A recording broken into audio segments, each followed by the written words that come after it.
अच्छा, कल के लेक्चर में हम लोगों ने कहाँ तक पढ़ा था? हाँ, आज आप लोगों को मिल जाएगा वो F2 का लिंक, जिस तरह F3 का है उस तरह F2 का भी आज मिल जाएगा रिकॉर्डिंग्स का। अच्छा, हमने यहाँ तक पढ़ा था कि सबसे पहले तो हमने EOQ देखा कल, कि इकोनॉमिक ऑर्डर क्वांटिटी क्या होती है और उसकी लॉजिक समझी। और आज हम लोग देखने लगे हैं कि क्या कहते हैं, फॉर एग्जांपल आप लोगों को जब मैक्सिमम लेवल निकालना होता है, जैसे हमने कल कहा था कि किसी भी बिजनेस के अंदर जो एक इन्वेंटरी की क्वांटिटी होती है वो एक मैक्सिमम लेवल तक आप रख सकते हो, मैक्सिमम से ज्यादा रखने का फायदा नहीं है, यानी खराब हो सकती है इन्वेंटरी। काफी रीजंस हैं जिस वजह से आप डिसाइड करते हो कि नहीं यार, इससे ज्यादा नहीं जानी चाहिए बात। तो वो जो लेवल होता है, उस मैक्सिमम लेवल होता है, उस मैक्सिमम लेवल से आप ज्यादा नहीं लेके जाते, और मिनिमम लेवल से कम नहीं लेके आना। हमेशा मिनिमम लेवल यानी सेफ्टी स्टॉक आपके पास पड़ा हो, और एक रीऑर्डर लेवल, जिस लेवल पे जाके आपको उस इन्वेंटरी को, नई इन्वेंटरी को ऑर्डर करना है। तो हमने अभी तक एक फॉर्मूला ही देखा था रीऑर्डर लेवल का, जो फॉर्मूला था maximum usage into maximum lead time. Maximum usage into maximum lead time, जिस फॉर्मूले ने आपको ये सिखाया कि आपको कितना, किस लेवल पे जाके ऑर्डर करना है। यानी अगर रीऑर्डर लेवल का आंसर 6000 है, तो ये वो लेवल है जिस पे where you have to reorder inventory, यानी इस लेवल पे जाके आपको रीऑर्डर करनी है अपनी न्यू इन्वेंटरी। अच्छा, अब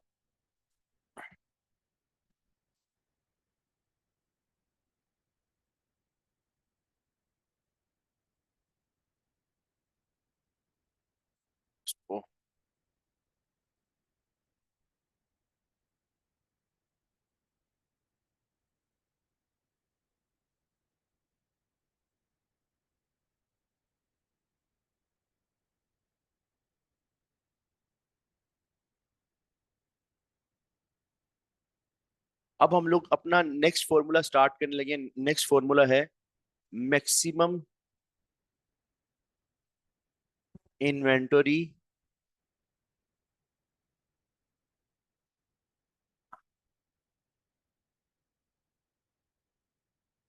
लेवल। मैक्सिमम इन्वेंटरी लेवल या मैक्सिमम स्टॉक लेवल भी इसको बोला जाता है, मैक्सिमम स्टॉक लेवल भी इसको बोला जाता है। मैक्सिमम स्टॉक लेवल का पहले हम डेफिनेशन समझते हैं। मैक्सिमम स्टॉक लेवल का मतलब ये है the amount, the quantity of inventory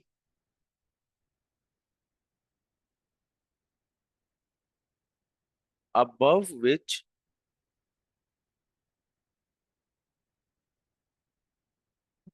you can't,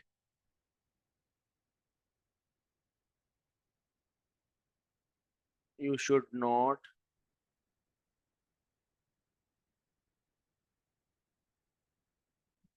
gather up the stock।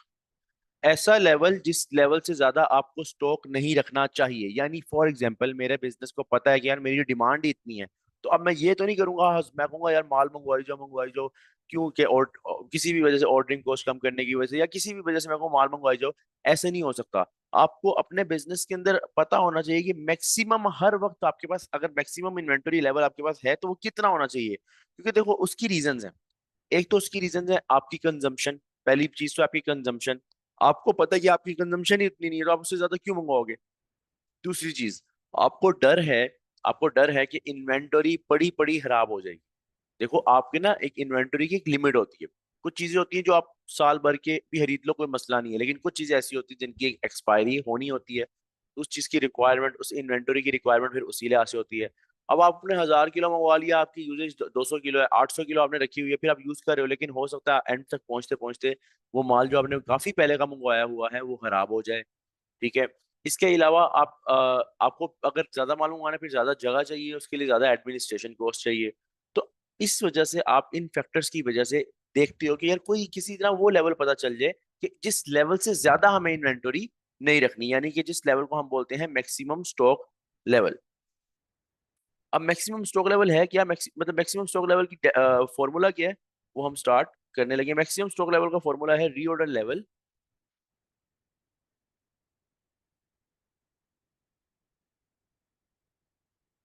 Plus reorder quantity. पहली चीज तो आप लोगों को ये पता होना चाहिए कि रीऑर्डर लेवल और रीऑर्डर क्वांटिटी है क्या। रीऑर्डर लेवल और रीऑर्डर क्वांटिटी है क्या, वैसे हमने पढ़ लिया हुआ है।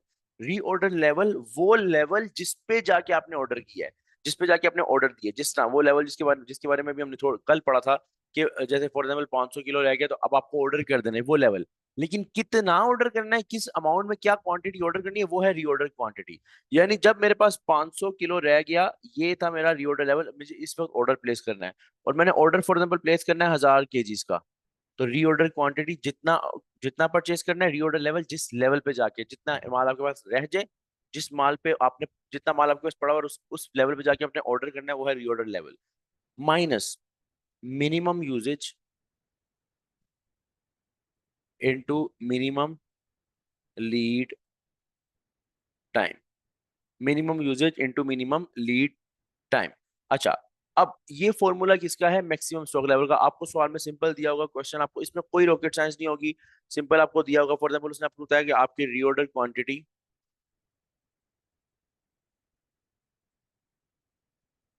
5000 केजी है। उसके बाद मिनिमम यूजेज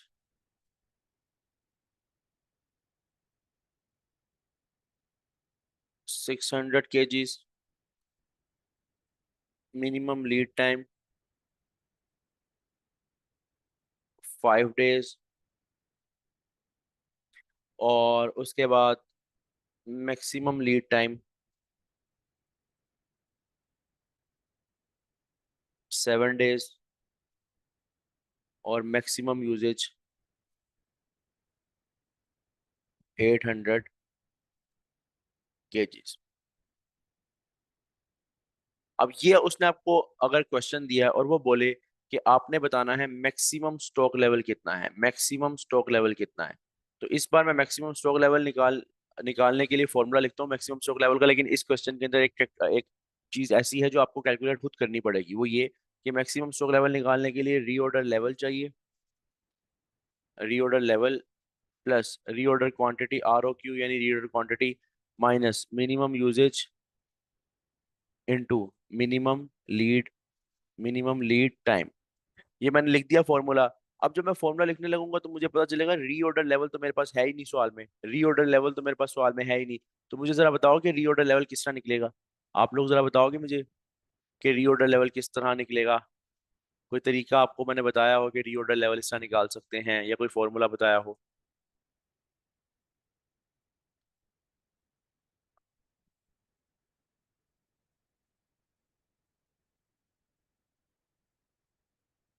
रीऑर्डर लेवल निकालने का कोई फॉर्मूला मैंने आपको बताया हो तो जरा बताना।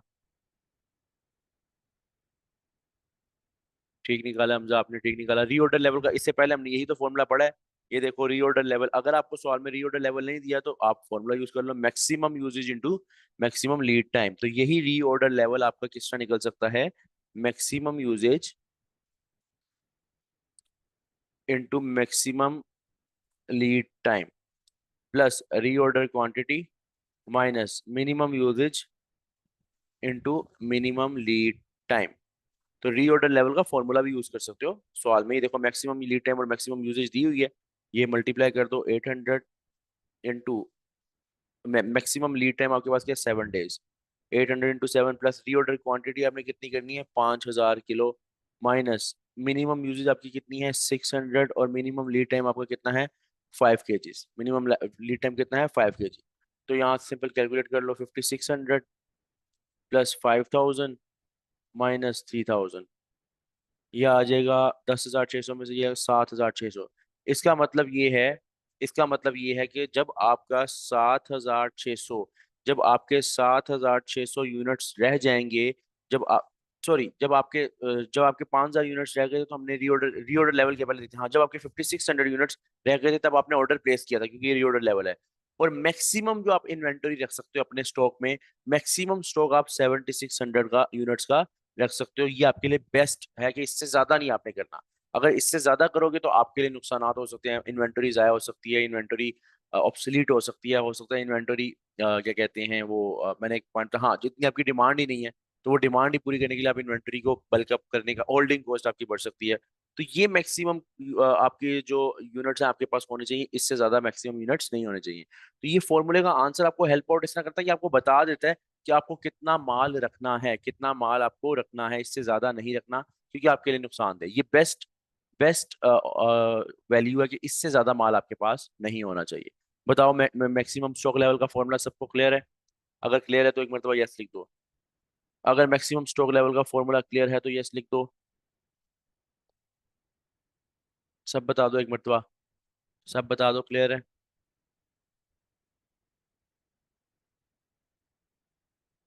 अब इसके बाद अगला फॉर्मूला आपके पास है minimum stock level. Minimum stock level क्या है? ऐसा लेवल जिस लेवल से नीचे आपकी इन्वेंटरी नहीं होनी चाहिए। ऐसा लेवल जिस लेवल से आपके नीचे जिस लेवल से नीचे आपकी इन्वेंटरी नहीं जानी चाहिए, इसको आप सेफ्टी स्टॉक भी कहते हो। सेफ्टी स्टॉक का मतलब कि आपने सेफ्टी के लिए रखा होता है कि कहीं कल को अगर माल कम हो जाए तो आपके पास पड़ा हो। या आप इसको बफर स्टॉक भी कहते हो, बफर स्टॉक या बफर इन्वेंटरी भी बोल सकते हैं। ये तीनों इसी के नाम है। और इस लेवल से नीचे इन्वेंटरी नहीं जानी चाहिए। यानी इस इतना इतना माल आपके पास हर वक्त पड़ा हो। जिस मर्जी पॉइंट पे आपसे आ गया कोई पूछ ले आपके पास ये माल पड़ा हुआ है, आपको हमारे पास पड़ा हो। ठीक है। तो बफर स्टॉक या मिनिमम इन्वेंटरी लेवल निकलता किस तरह है, इसका भी एक फॉर्मूला है। इस फॉर्मूले के थ्रू आप निकाल सकते हो कि मतलब इस कितनी इन्वेंटरी आपके पास मिनिमम होनी चाहिए। इसका फॉर्मूला है reorder level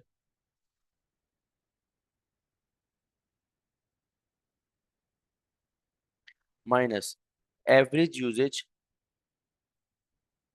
into average lead time. Average usage into average lead time. अब यही सवाल है ऊपर वाला, इसी क्वेश्चन को हम आगे लेके चलते हैं और देखते हैं कि इसी क्वेश्चन से ही हमारे मिनिमम स्टॉक निकलेगा कि नहीं निकलेगा।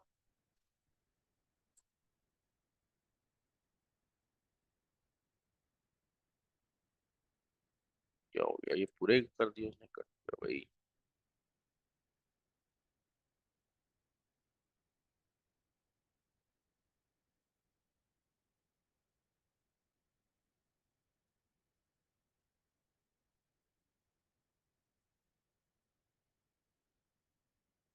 अब ये क्वेश्चन हमारे पास, हमने निकालनी है मिनिमम स्टॉक लेवल। तो रीऑर्डर लेवल तो हमारे पास कहाँ से आएगा? Maximum usage into maximum lead time. तो 800 इंटू 7 रीऑर्डर लेवल आ जाएगा, यानी 5600 रीऑर्डर लेवल आ गया।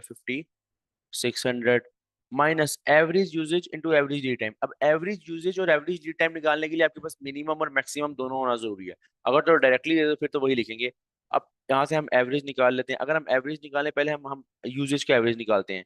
एवरेज यूजेज निकालने के लिए अपने मैक्सिमम यूजेज और मिनिमम यूजेज को जैसे नॉर्मल एवरेज नहीं निकालते, दोनों को ऐड करके डिवाइड बाय 2 कर दो। यानी मैक्सिमम यूजेज 800 है, मिनिमम यूजेज 600 है।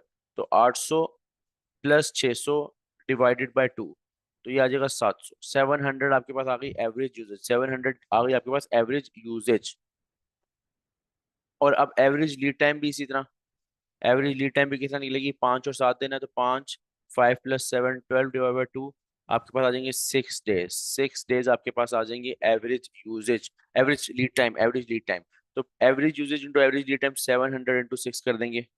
700 इंटू 6, आंसर आ जाएगा हमारे पास 7 6 आ रहा है। 7 6 सॉरी 6 7 42 सॉरी 4200। अच्छा, 5600 माइनस 4200 आपके पास आ जाएगा 1400। 1400 आपके पास केजी आ जाएंगे for the minimum stock level. इसका मतलब ये है कि आपके बिजनेस के पास मैक्सिमम स्टॉक जो है वो 7600 होना चाहिए, उससे ज्यादा नहीं होना चाहिए। आपके लिए नुकसान थे, फायदेमंद नहीं है। और मिनिमम स्टॉक 1400 हर वक्त पड़ा होना चाहिए एज अ सेफ्टी स्टॉक। इससे कम गया तो आपका बिजनेस रिस्क में है।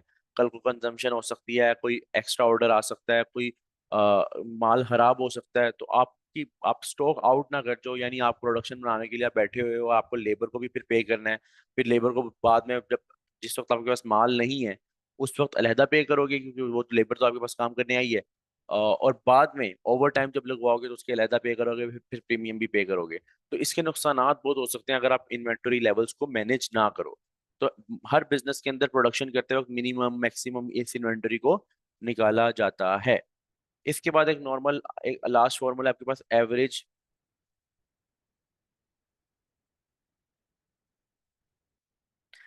Stock level.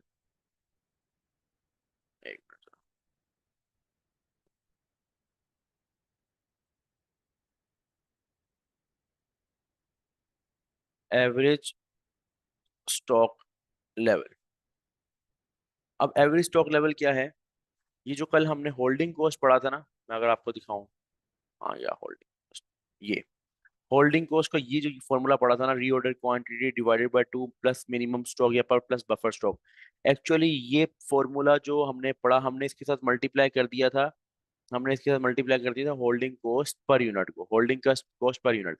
लेकिन सिर्फ ये फॉर्मूला जो था ना, reorder quantity divided by two into plus minimum stock, ये एवरेज स्टॉक लेवल का भी फॉर्मूला, सेम फॉर्मूला है। रीऑर्डर क्वांटिटी,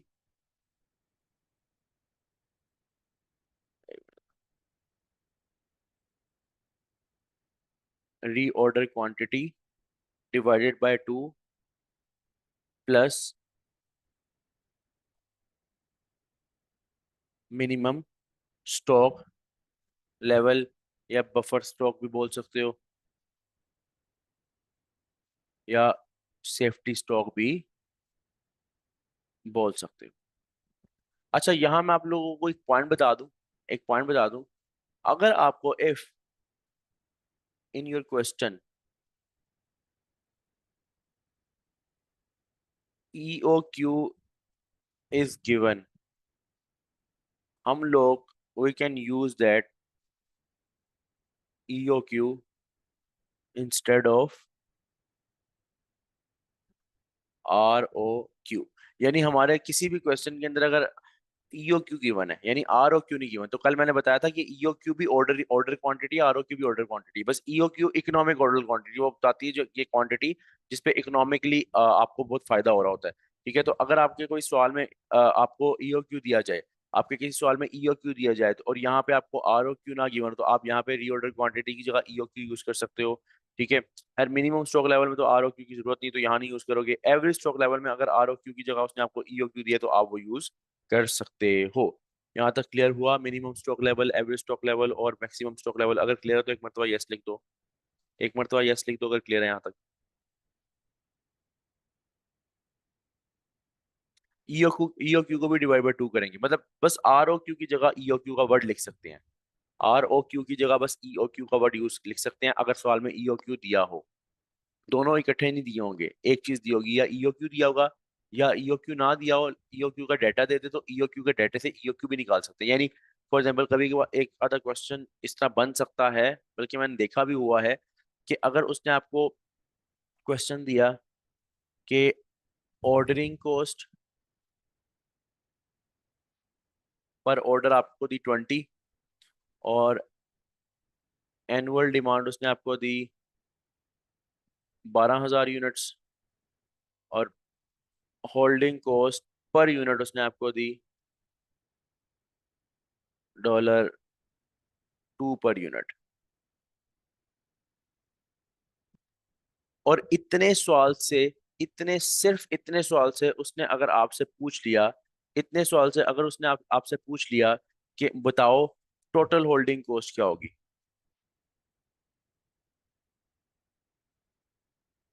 तो जरा निकालना, जरा ट्राई करना टोटल होल्डिंग को, होल्डिंग कॉस्ट निकालनी है टोटल। ट्राई करो, इस इन तीन चीजों से निकाल सकते हो होल्डिंग कॉस्ट, कैलकुलेट करके देखो जरा। अगर निकाल मतलब आ जाएगा, आंसर तो आएगा, मैं करवाता हूँ, लेकिन आप लोग पहले ट्राई करो। बताओ होल्डिंग कॉस्ट आ सकते हैं, और अगर आएगी तो कितनी आएगी, कैलकुलेट करके बताओ। अब तीन चीजें दी हुई हैं लेकिन आपको होल्डिंग कॉस्ट निकालनी है।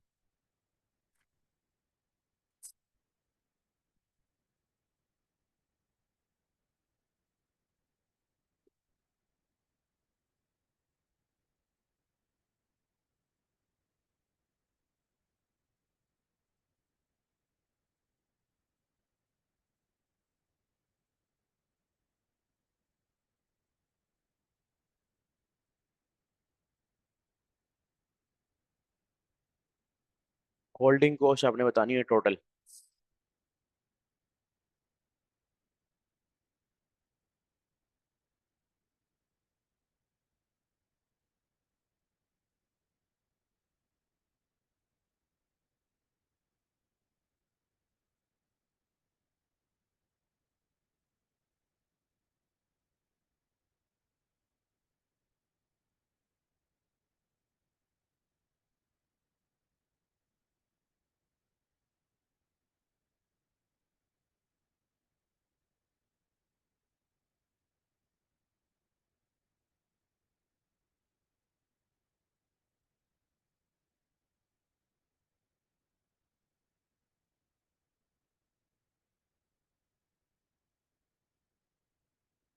हाँ भाई, आंसर आया किसी का?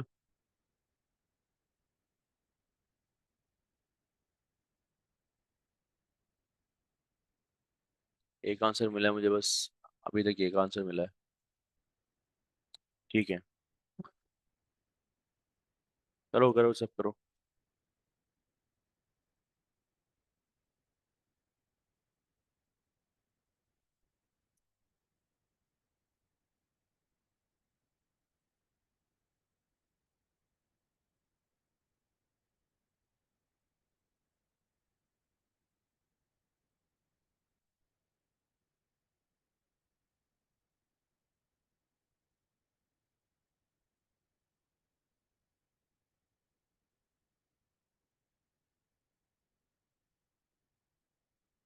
मैं कैलकुलेट करवा रहा हूँ अब, मैं कैलकुलेट करवा रहा हूँ, जरा देख लो। देखो, अगर कभी तुम्हें सवाल में होल्डिंग, टोटल होल्डिंग कॉस्ट पूछा और डाटा सिर्फ इतना गिवन हो, तो सबसे पहला काम क्या करना है, जो चीज मांगी होती है ना सवाल में, पहले उसका फॉर्मूला लिखना है। कभी भी इस तरह नहीं सोचना कि पहले, इससे पहले कौन सा फॉर्मूला लगेगा, पहले उसका फॉर्मूला लिखना है जरूर। अब होल्डिंग कॉस्ट का फॉर्मूला आपके पास क्या है, ROQ divide by 2 plus safety stock अगर सवाल में दिया हुआ है, into holding cost per unit. अब आपने देखा होल्डिंग कॉस्ट पर यूनिट तो गिवन है 2 रुपए, आपने वो लिख दिया 2 पर यूनिट। और सेफ्टी स्टॉक तो सवाल में गिवन नहीं है, तो वो वैसे ही 0 है। ठीक है। और ROQ उसने आपको दिया नहीं हुआ, तो जब भी ROQ नहीं दिया होगा तो आपने सोचना कि ROQ का तो हमने कोई फॉर्मूला पढ़ा ही नहीं है। तो आप क्या कैलकुलेट करोगे, ROQ की जगह आपको पता है EOQ भी आ सकता है, और आपके सामने ऑर्डरिंग कॉस्ट भी, एनुअल डिमांड भी है, तो आपके जेहन में इस डाटा से आ जाएगा, अच्छा यार, ROQ की जगह EOQ भी तो यूज हो सकता है। अब EOQ आपने यूज कर लिया इसकी जगह।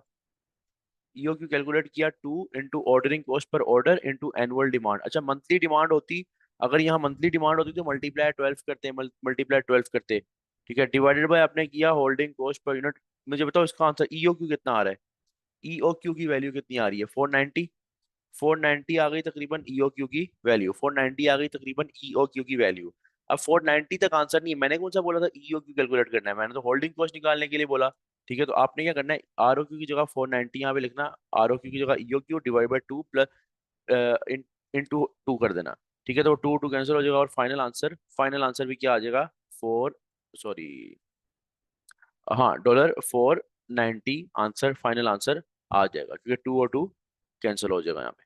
सही है, तो $490 आपकी क्या है टोटल होल्डिंग कॉस्ट। तो इस चीज, ये जो क्वेश्चन है ना, ये आपस में इंटरलिंक्ड है। ये होल्डिंग कॉस्ट, ऑर्डरिंग कॉस्ट और परचेज कॉस्ट के साथ वहाँ EOQ वाले फॉर्मूलाज और मैक्सिमम और मिनिमम स्टॉक लेवल वाले फॉर्मूलाज भी आपस में लिंक्ड हैं।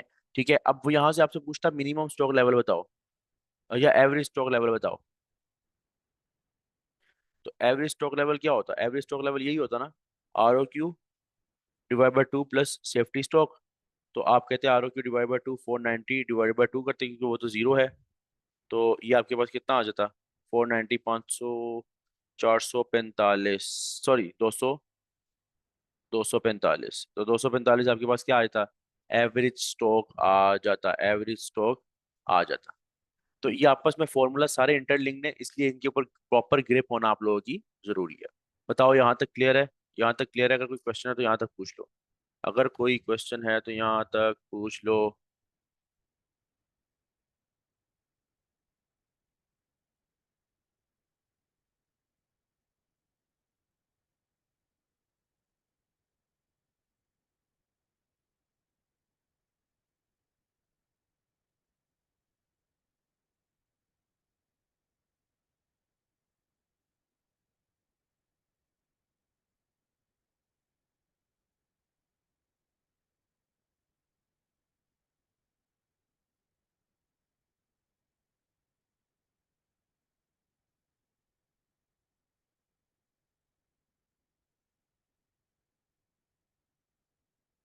अच्छा, अब एक ग्राफ है, एक ग्राफ है जो अक्सर क्या कहते हैं, आप लोगों के उसमें आता है, मतलब एग्जाम में आ सकता है, उसकी लॉजिक मैं आपको बता रहा हूँ।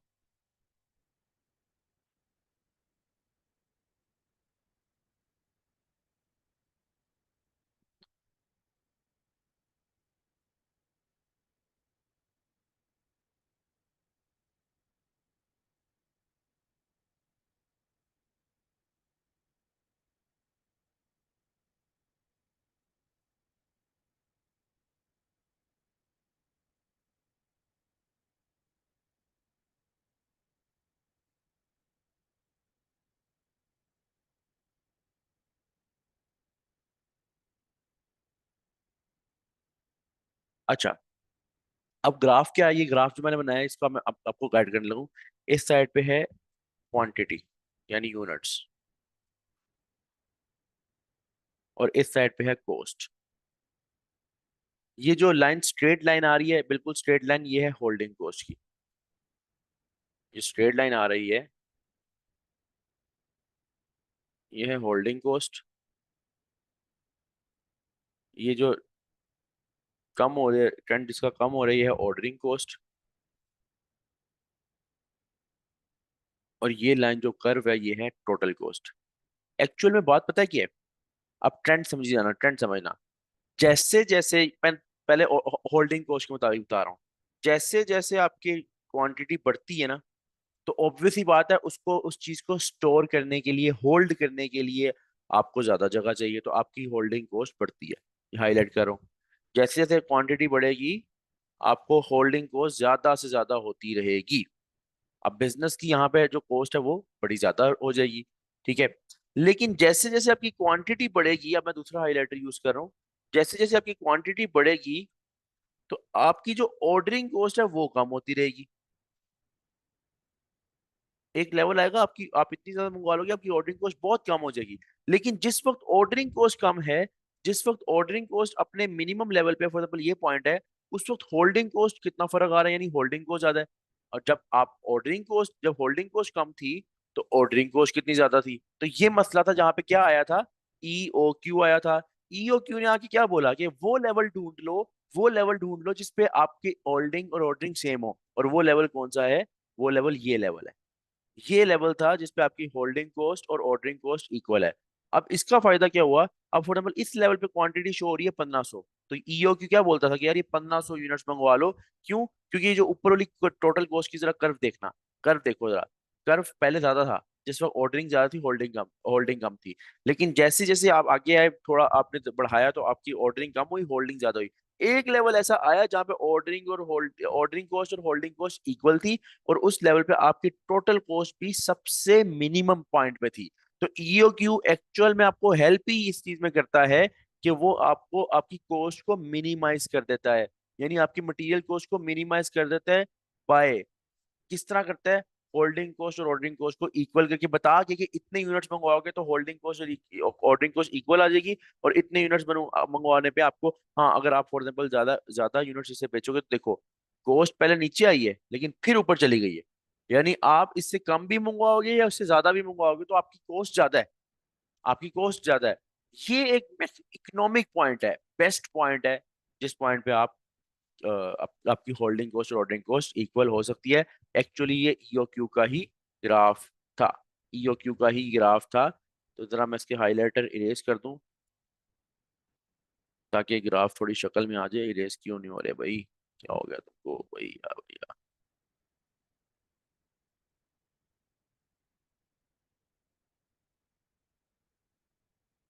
बेटा,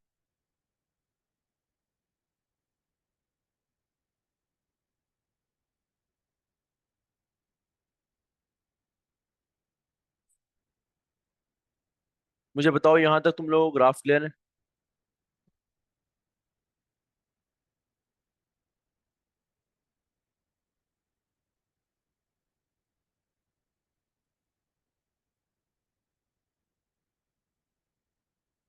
ये लैपटॉप जिस पे मैं पढ़ा रहा हूँ ना, कसम से अजीब सा लैपटॉप है ये। मेरे पास अपना लैपटॉप नहीं है आज, इस वजह से थोड़ा इशू हो रहा है। ऑर्डरिंग कॉस्ट होल्डिंग कॉस्ट सबको क्लियर हो गया। अच्छा अब ऐसा है, एक मिनट, ये किसने क्वेश्चन पूछा? किसी ने ऊपर वाला कर्व किस चीज का? ये जो ऊपर वाला कर्व शो हो रहा है ना, ये है, अच्छा इरेज ही हो गया है। अच्छा ये है टोटल कॉस्ट का, ये टोटल कॉस्ट है, यानी ऑर्डरिंग और होल्डिंग कॉस्ट मिलके टोटल कॉस्ट ऑफ मटेरियल बनना ना, तो ये टोटल कॉस्ट, यानी ये बता रहा है कि टोटल कॉस्ट अपने ज्यादा ऊपर लेवल पे था, आहिस्ता आहिस्ता टोटल कॉस्ट कम हुई। क्यों? क्योंकि ऑर्डरिंग और होल्डिंग पास आ रही थी। जैसे ही ऑर्डरिंग और होल्डिंग बिल्कुल इक्वल हो गई, तो इस लेवल पे आपकी टोटल कॉस्ट बहुत मिनिमम लेवल पे था। तो आप क्या चाहोगे? आपकी कॉस्ट कम से कम लगे। जब आप यही चाहोगे कॉस्ट कम से कम लगे, तो आप इतने ही यूनिट्स मंगवाओगे जो ईओक्यू वाले लेवल पे, क्योंकि इस लेवल पे आपकी जो कॉस्ट है वो कम होगी। और इससे ज्यादा पे भी आपकी कॉस्ट, ये टोटल कॉस्ट मैंने लिखा है ना, ये टोटल कॉस्ट का ग्राफ है, यानी दोनों मिला के जो कॉस्ट बनेगी, होल्डिंग और ऑर्डरिंग दोनों को मिला के। ठीक है, तो ये वाला पॉइंट ऐसा बेस्ट पॉइंट है जिस पॉइंट पे आप अपना माल मंगवा सकते हो, इतना माल मंगवा सकते हो। ठीक है, हमजा क्लियर है? या हमजा आपको क्लियर है?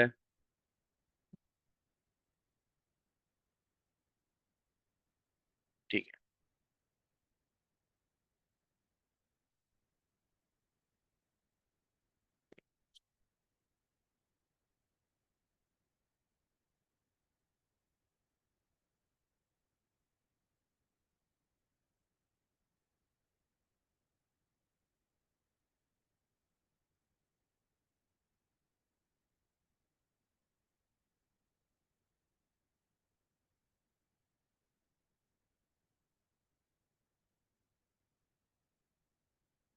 अब हम लोग अपना नेक्स्ट टॉपिक पढ़ने जा रहे हैं। नेक्स्ट टॉपिक, अब हम हमारे मटेरियल में जो मेन टॉपिक्स थे ना वैसे वो खत्म हो चुके हैं। अब जितने टॉपिक्स रह गए हैं वो या तो पुराने हैं, यानी ऑलरेडी पढ़े होंगे, और या फिर वो छोटे छोटे टॉपिक पॉइंट्स हैं कुछ। यहाँ पे हमारा आ रहा है कि control over inventories. Control over inventory. देखो, माल जब भी आता है ना, माल जब भी आपके पास आता है, आप खरीदते हो माल, या आप क्या कहते हैं, माल आपके पास पड़ा होता है स्टोर के अंदर, तो उसके ऊपर कंट्रोल होना जरूरी है। तो आप उसको ना फिजिकली गिनते हो, आप उसे ना फिजिकली उसकी काउंटिंग होती है, फिजिकल काउंटिंग होती है। क्यों होती है? ऑब्वियस सी बात है यार, ऑडिट पर्पस के लिए, कि कोई एम्प्लॉय ना फ्रॉड कर रहा हो, कहीं से चोरी ना हो रहा हो, किसी वजह से कोई मसला ना आ रहा हो, तो आप physical counting time by time करते रहते हो। तो इस चीज को, फिजिकल काउंट ऑफ स्टॉक को बोलते हैं स्टॉक टेकिंग। स्टॉक टेकिंग का मतलब है कि फिजिकली जाके बिजनेस को, सॉरी, इन्वेंटरी को गिनना, physically count, physical counting of inventory. अब स्टॉक टेकिंग होती है दो किस्म की। स्टॉक टेकिंग होती है दो किस्म की, एक होती है कॉन्टिन्यूअस स्टॉक टेकिंग, और एक होती है periodic stock taking. Continuous stock taking में ये होता है, कॉन्टिन्यूअस स्टॉक टेकिंग में ये होता है कि आप अपनी इन्वेंटरी को बार बार गिनते हो, बल्कि हर इशू या हर रिसीट के बाद गिनते हो। यानी जैसे ही आपको कहीं से माल रिसीव हुआ, आपने सारी इन्वेंटरी गिननी है दोबारा से।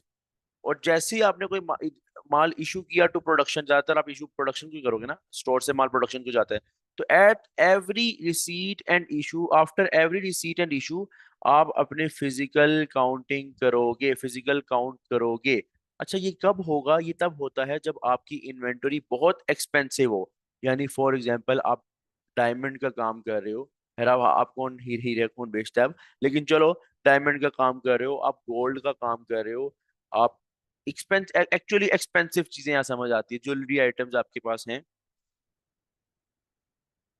या आप किसी ऐसी चीज में काम कर रहे हो जिसकी जो दिखने में, जिसकी वैल्यू ज्यादा और दिखने में छोटी है। जैसे साइज में कोई चीज छोटी होगी तो चोरी होना उसके लिए आसान है। तो इसमें उस उन चीजों पे जो एक्सपेंसिव हो, उनके ऊपर ज्यादा कंट्रोल रखते हो आप। बार बार, अक्सर आप ज्वेलरी शॉप पे देखो तो बड़ी सिक्योरिटी होती है, हर वक्त गिन रहे होते हैं, फिजिकल काउंटिंग कर रहे होते हैं। और स्टोर्स में अगर माल पड़ा हो इस तरह का, तो उसको तो बहुत ज्यादा फिर उसके ऊपर कंट्रोल चाहिए, फिर पता नहीं चलेगा। हाँ, कुछ ऐसा माल है, अब देखो फॉर एग्जाम्पल, आपने आपने क्या कहते हैं, आप टेबल्स बना रहे हो, अब उसके लिए लकड़ी वगैरह आपने अपने स्टोर्स में रखी हुई है। अब उसको तो नहीं आप बार बार गिनोगे ना, इतनी लकड़ी आप बार बार बंदे को बोलो गिनो यार, अभी माल आया गिनो, माल गया गिनो। क्योंकि वो इतनी वैल्यूएबल चीज, उसमें से एक आधा लकड़ी का पीस गुम भी जाएगा ना, तुम कहो यार कोई बात नहीं। लेकिन भाई, गोल्ड का एक तोला भी इधर उधर हो गया ना, तो सीधा सीधा 2 लाख रुपए का नुकसान हो जाएगा।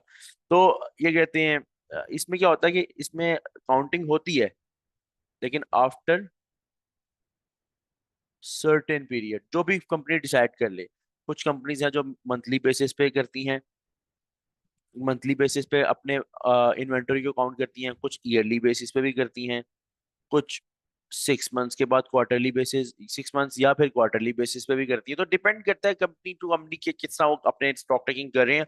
बट ये होती है उन उन चीजों के लिए जो चीप मटेरियल्स हों, जैसे जिसके अंदर ये टेंशन ना हो कि अगर ये गुम, इसमें एक आधा पीस गायब, एक यूनिट गायब भी हो जाए तो टेंशन ना हो। लेकिन ये कॉन्टिन्यूस स्टॉक टेकिंग कब होती है? जब आपके पास एक्सपेंसिव मटेरियल होता है। क्लियर है यहाँ तक? क्या आपको क्लियर है सबको? तो भाई, क्लियर है यहाँ तक? सब बता दो जरा, स्टॉक टेकिंग में कोई इशू तो नहीं है?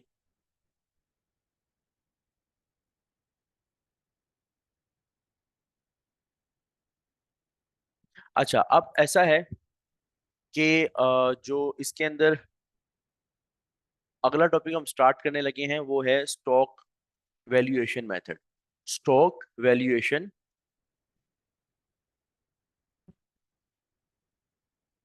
मेथड।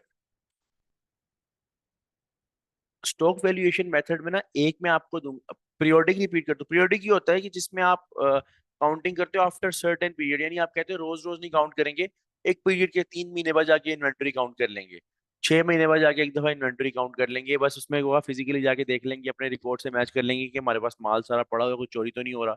उसमें एक पीरियड के बाद कॉन्टिन्यूस में बार बार आप जैसे ही माल आता है या माल जाता है उस वक्त गिनते हो, हर बार गिनते हो ताकि उसके अंदर कोई फ्रॉड ना हो सके। सही समझा?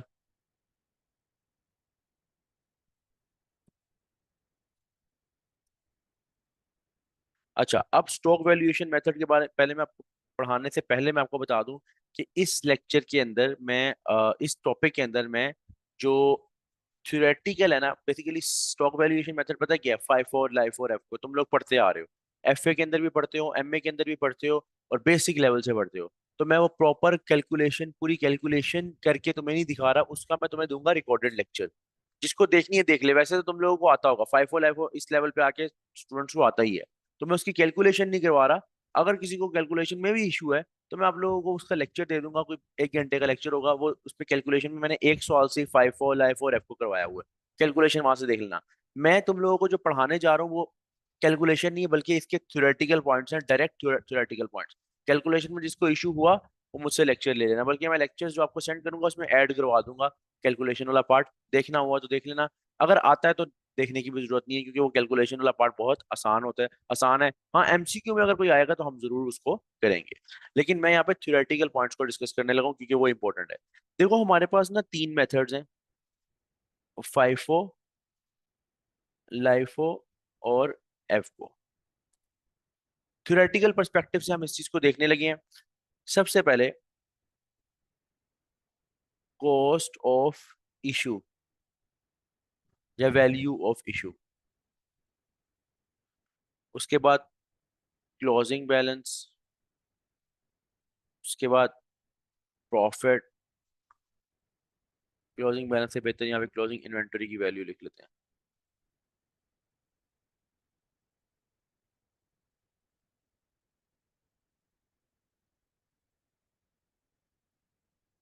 कॉस्ट ऑफ इशू को हम कॉस्ट ऑफ सेल्स भी बोलते हैं। अच्छा, ये थियोरेटिकल पर्सपेक्टिव से बताने लगा हूँ। फाइफो में क्या होता है, हम ये केस पढ़ रहे हैं इन राइजिंग प्राइसेस। मतलब जब नॉर्मली क्या होता है, आपकी प्राइसेस राइजिंग कर रही होती है और सवालों में ये लिखा होता है अक्सर कि in rising prices, in the case of rising prices, जब वैल्यू ऐसे ऐसे माल की बढ़ रही होती है तो फाइफो पे क्या होता है, पहले जो माल निकल रहा होता है वो सस्ता माल होता है। पहले फाइफो में क्या होता है, फाइफो का मतलब फर्स्ट इन फर्स्ट आउट। उसमें क्या होता है, जो सस्ता माल होता है वो निकल रहा होता है, वो निकल रहा होता है पहले।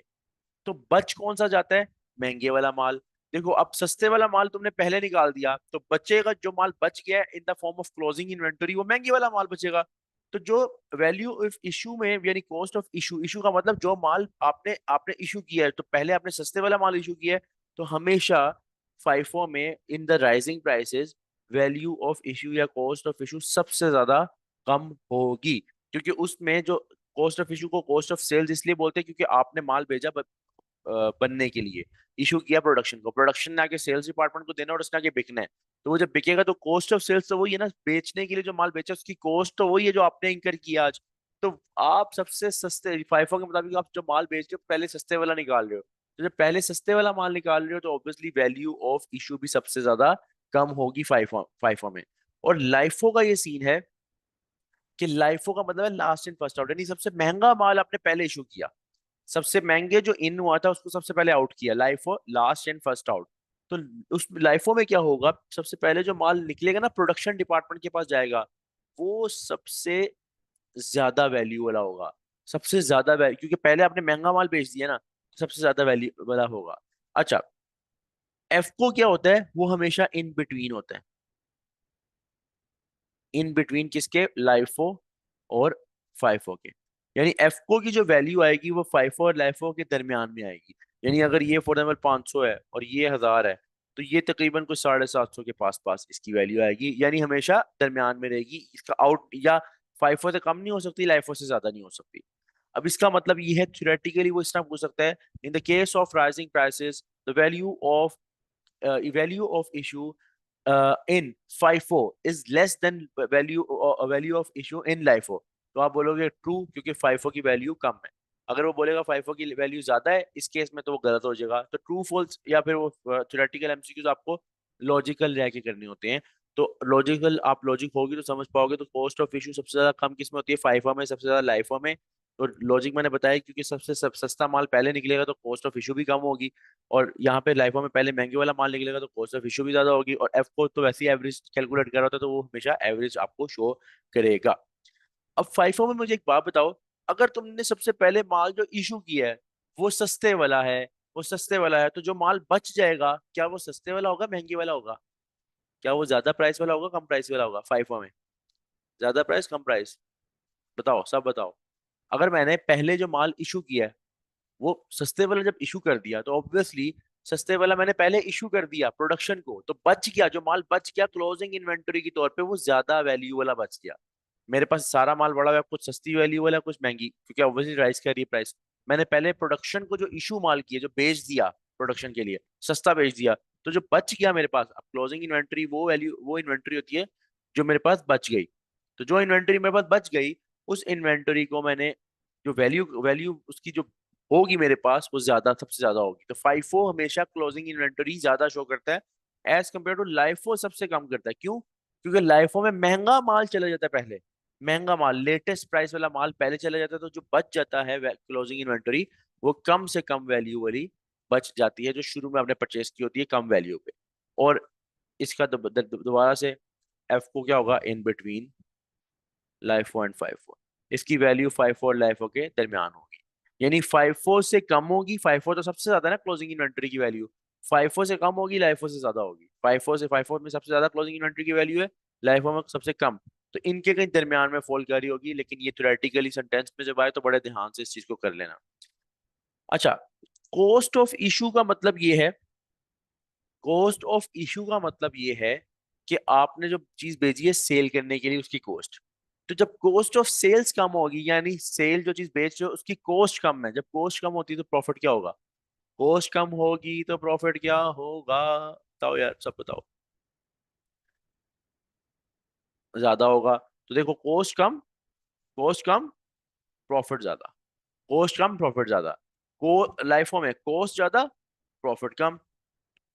और एफ को में इन बिटवीन लाइफो या फाइव, लाइफो और फाइफो के दरमियान होगा। यहाँ पे हमें एक तो ये चीज समझ आती है कि जो जितनी कॉस्ट ऑफ इशू कम उतना प्रॉफिट ज्यादा। लेकिन दूसरा यहाँ से पर्सपेक्टिव सुन लो, इन दोनों का रिलेशन आपस में, क्लोजिंग इन्वेंटरी और प्रॉफिट का। क्लोजिंग इन्वेंटरी और प्रॉफिट का आपस में जो रिलेशन है, वो है डायरेक्ट रिलेशन। मतलब मैं तुम्हें कॉस्ट ऑफ इशू देता या ना देता, मैं तुमसे पूछता कि अगर क्लोजिंग इन्वेंटरी बढ़ रही है, अगर क्लोजिंग इन्वेंटरी फाइफो ज्यादा शो कर रहा है, तो प्रॉफिट क्या होगा? तो आपके जहन में फौरन आ जाता, प्रॉफिट भी ज्यादा होगा, क्योंकि इनका आपस में जो रिलेशन है वो डायरेक्ट है। क्लोजिंग इन्वेंटरी और प्रॉफिट का जो रिलेशन है आपस में डायरेक्ट है। शायद जो मुझसे F3 पढ़ रहे हैं, वैसे इस बैच में बैठे हुए हैं कुछ स्टूडेंट्स जो मेरे से F3 पढ़ रहे हैं, इन्वेंटरी के अंदर मैंने तुम लोगों को प्रूफ किया था ना। बताओ, इन्वेंटरी में मैंने तुम्हें क्या बताया था कि जो क्लोजिंग इन्वेंटरी है, जब जितना बढ़ेगी प्रॉफिट उतना बढ़ेगा, जितनी क्लोजिंग इन्वेंटरी ज्यादा प्रॉफिट उतना ज्यादा। और ओपनिंग इन्वेंटरी का रिवर्स रिवर्स था वहां पे रिलेशन, लेकिन वो यहाँ पे नहीं है, ओपनिंग क्लोजिंग नहीं है, जस्ट यहाँ पे क्लोजिंग है। तो क्लोजिंग इन्वेंटरी जितनी ज्यादा, प्रॉफिट उतना ज्यादा। ये पॉइंट इतना टेस्ट नहीं होता वैसे F2 के अंदर, ये F3 के अंदर ज्यादा टेस्ट होता है, ये फाइनेंशियल्स के पेपर्स में ज्यादा टेस्ट होता है। ठीक है? तो और क्लोजिंग इन्वेंटरी जितनी कम, प्रॉफिट उतना कम। बताओ, यहाँ तक थ्योरेटिकल पर्सपेक्टिव क्लियर है फाइफो, लाइफो और एफको का? क्या सबको फाइफो, लाइफो और एफको का थ्योरेटिकल पर्सपेक्टिव क्लियर है? अगर नहीं क्लियर, कुछ इशू है तो पूछ सकते हो।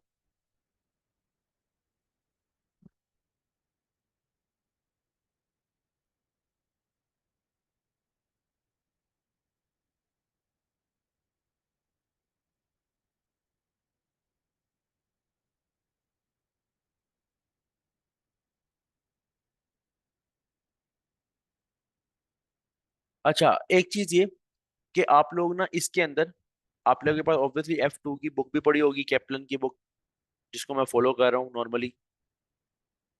और वैसे तो कैप्लन को मैं फॉलो कर रहा हूँ, लेकिन इसका मतलब ये नहीं है कि कोई ACC स्टडी हब एक नया मटेरियल लॉन्च है, ACC स्टडी हब पे भी लेक्चर्स चल रहे हैं, BPP भी कुछ स्टूडेंट्स यूज कर रहे हैं, कोई भी बुक यूज कर रहे हो, नो इशू।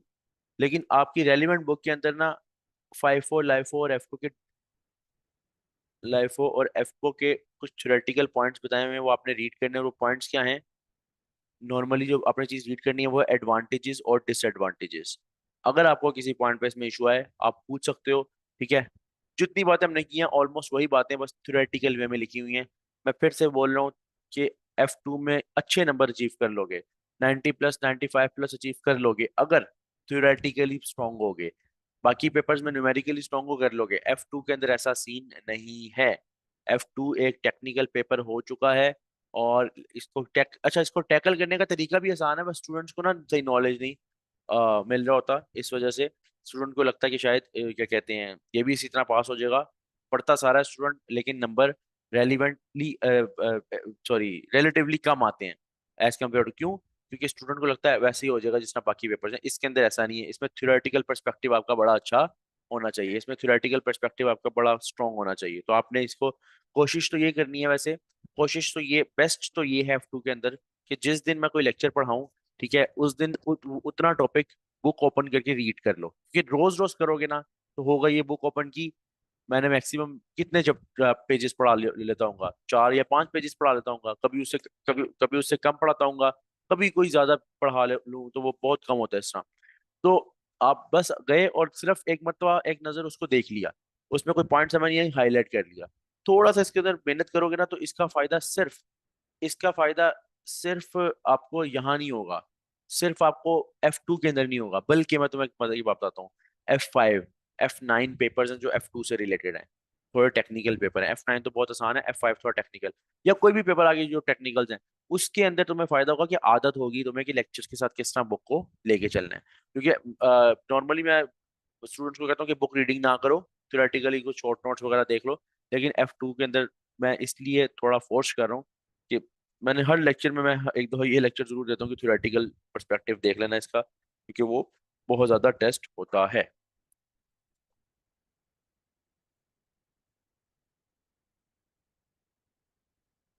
अच्छा, हमजा शॉर्ट नोट्स जो है मेरे पास अवेलेबल जरूर है। एक शॉर्ट नोट्स हैं जो कि अपडेटेड मेरे पास अवेलेबल हैं, वो भी सेंड कर दूंगा, ठीक है। और इसकी अपडेटेड बुक्स, अच्छा अली, अपडेटेड बुक ना F2 के अंदर अभी के लिए, जो पुरानी बुक है और नई बुक है इसमें कोई फर्क नहीं है। सिर्फ एक फर्क आया, मैं अभी यहाँ बता देता हूँ कि पहले हमारे कोर्स में एबनॉर्मल लॉस और एबनॉर्मल गेन होता था। याद है आपको? प्रोसेस कॉस्टिंग के अंदर, MA2 में, MA1 के अंदर, तो एबनॉर्मल गेन और MA2, एबनॉर्मल गेन और एबनॉर्मल लॉस होता था। वो अब आपका कोर्स से वो पॉइंट वो निकल चुका हुआ है, वो निकल चुका हुआ है। 1 मिनट जरा। अस्सलाम वालेकुम। वालेकुम। जी जी।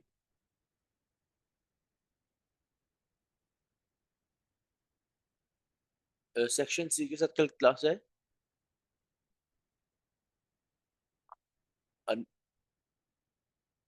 नहीं, मैं आप वही पूछ रहा हूँ, वही मैं कह रहा हूँ कि आप सेक्शन सी के साथ मेरी क्लास ऑफ कर दें, क्योंकि मैं वैसे दूसरी टीचर ने भी ऑफ किया हुआ है ना।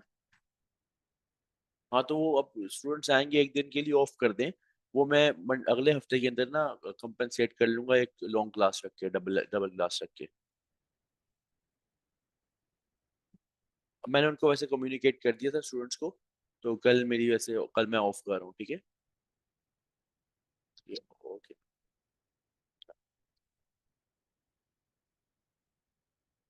अच्छा, तो क्या कहते हैं, यहाँ पे बात करते हैं, हाँ।